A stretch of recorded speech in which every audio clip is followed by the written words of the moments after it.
This PowerPoint is from the Tools of the Mind curriculum. Today's PowerPoint focuses on people on the prairie.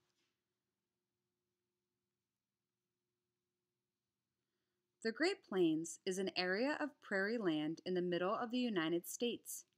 It is home to many different Native American tribes, the first people to live there. Notice in green where the Great Plains are. We live over here in New Jersey. About 150 years ago, more people began moving west to the Great Plains. These people were called pioneers because they were exploring land that was new to them.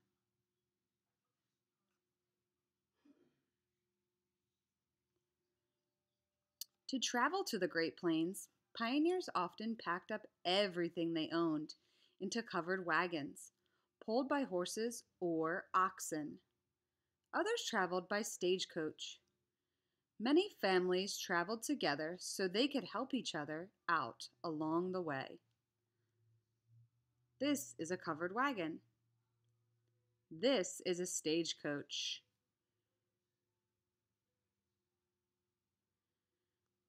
Many pioneers came from big cities, full of houses and shops. The Great Plains was very different, with enormous areas of grass and flowers, and animals like bison. The people living on the Great Plains had to figure out ways to meet their needs for shelter, water, and food. Think about it. Imagine you're an early pioneer. What could you use to build a house here?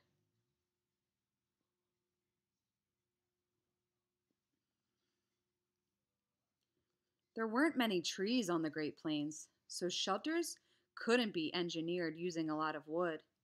Instead, people used the resources they did have as a solution: dirt and animal skins. Some Native Americans built shelters out of dirt and grass, called earth lodges.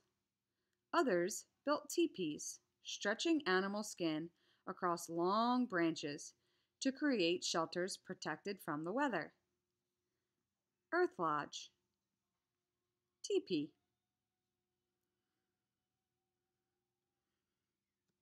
The pioneers used dirt for their shelters too, digging up chunks of soil called sod and stacking them like bricks to build shelters.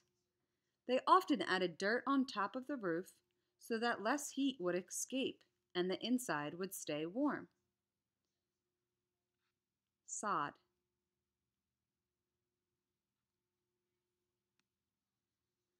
Many prairie dwellers built their houses near creeks or streams so they had access to drinking water. But what about food? Most people on the prairie didn't have access to grocery stores. Think about it. What kind of food do you think was available to people on the prairie?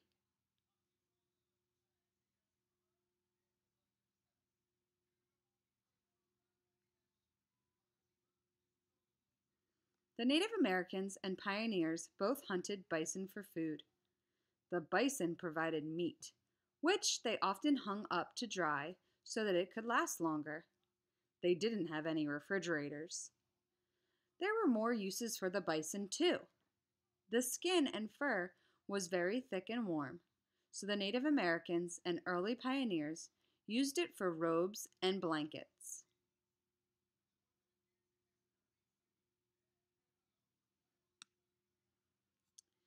The rich prairie soil was good for growing food to eat too.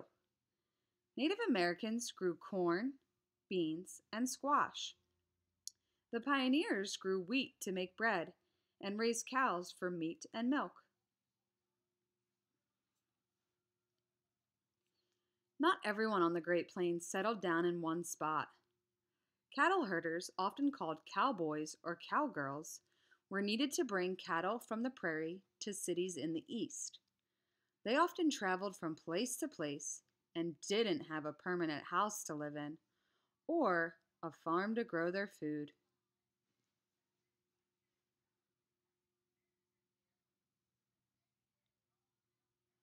Cattle herders rode long distances on horseback.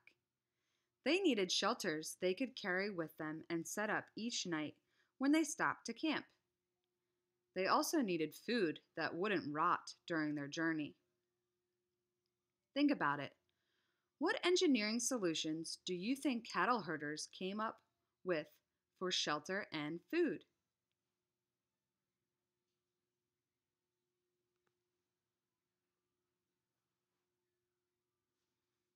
First, they built simple tents for shelter at night or just slept out under the stars.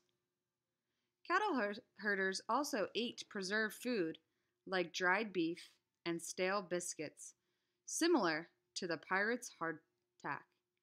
This kind of food lasts longer than fresh meat and bread. Think about it. Does this tent remind you of another prairie shelter?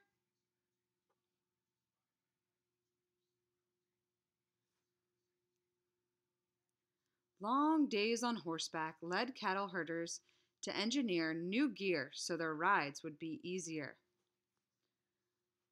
Their problems are listed on the left side. Their solutions or how they fix the problems are listed on the right. Let's read through the first problem. The first problem was they needed protection from the hot sun or rain. So, they wore hats with wide brims to protect their faces from the weather. Their next problem was that they needed to carry food and supplies a long distance. So, they made saddlebags on the side of the horse to store their supplies. The third problem they face is that they needed to get on and off of the horse. So, they created stirrups to get on and off of the horse. Here's the stirrup here. Finally, they needed protection from dust on the trail that was kicked up by horses or by crazy windstorms. So, bandanas were worn around the neck and raised up to cover their eyes, nose, and mouth. Another thing cattle herders did to make their long trip easier and more fun was to sing songs along their journey. Think about it. Visualize this. You're on the prairie with just two other cattle herders for months at a time, riding your horse, camping at night, and riding more the next day. What do you see and hear?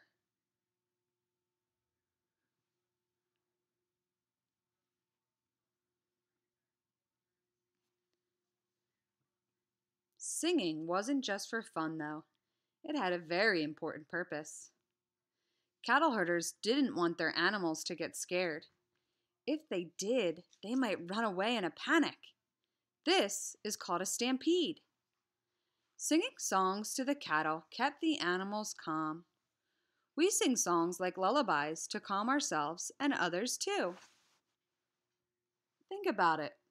What lullabies do you know? What songs make you feel calm?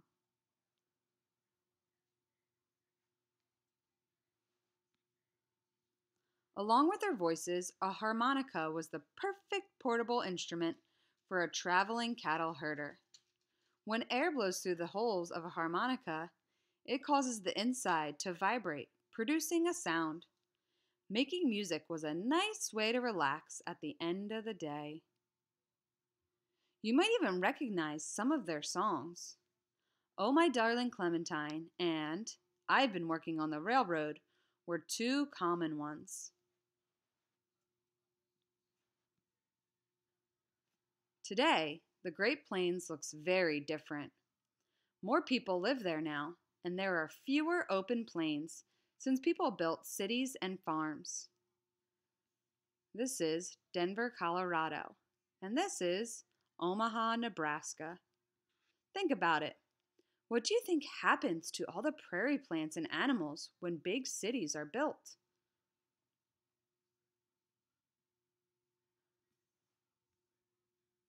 Scientists are working hard to protect the prairie ecosystems. Huge areas of land, like the American Prairie Reserve, have been set aside to protect the homes of wildlife and plants. Although bison nearly went extinct from overhunting, they are now no longer endangered.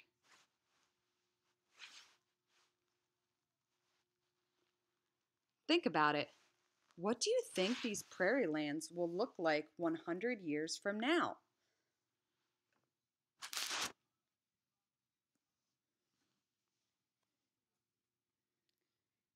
Here is a glossary, which is a list of vocabulary words from this PowerPoint. Point to the picture of the Native American. Point to the picture of the Great Plains. Point to the picture of the Earth Lodge. Point to the picture of the wheat. Point to the picture of the bison. Point to the picture of the stirrups. Point to the picture of the bandana. Point to the picture of the teepee. Point to the picture of the covered wagon.